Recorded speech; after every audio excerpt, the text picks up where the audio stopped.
সকালবেলার জন্য তেল ছাড়া এরকম একটা হেলদি ব্রেকফাস্ট হলে বেশ মন্দ হয় না।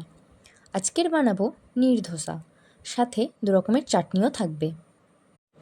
আমি এখানে 2 কাপ আতপ চাল ভালোভাবে ধুয়ে পরিষ্কার করে 1 ঘন্টার মতো ভিজিয়ে রেখেছিলাম।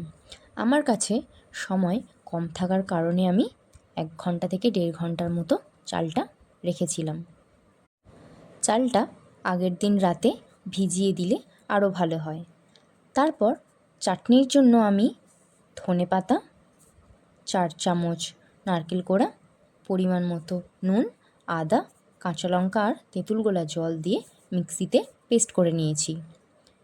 এরপর টমেটোর ঝাল চাটনির জন্য আমি কড়াইতে তেল দিয়ে 2টো বড় টমেটো, কয়েকটা রসুন, আদা, লবণ দিয়ে 1 চামচ গোলমরিচ ও 1 চামচ মৌরি দিয়ে ভেজে নিয়েছি যতক্ষণ না টমেটোর গা থেকে এভাবে খোসা ছেড়ে আসে। এরপর এটার মধ্যে 5 চামচের মতো নারকেল কোড়া, পরিমাণ মতো বিট নুন, চিনি আর তেঁতুল গোলা জল দিয়ে পেস্ট করে নিলেই টমেটোর ঝাল চাটনি তৈরি। এরপর চালটাকে পেস্ট করে নিয়েছি। যেহেতু এটা নির্ধোসা, তো এটার মধ্যে জলের পরিমাণটা একটু বেশিই থাকবে। আমি এটাকে এরকম পাতলাভাবে পেস্ট করে নিয়েছি।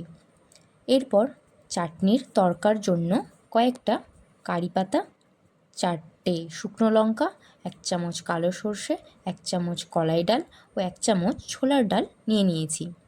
এগুলো তেলের উপর দিয়ে হালকা ভেজে এইভাবে চাটনিগুলোর উপর দিয়ে দেব।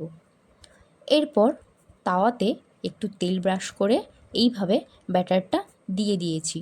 তলার দিকটা হয়ে আসলে এইভাবে 2 দিক থেকে মুড়ে তুলে নেব। এইভাবে ধোসাগুলো করে নিয়েছি। সকালের হালকা ব্রেকফাস্ট তৈরি।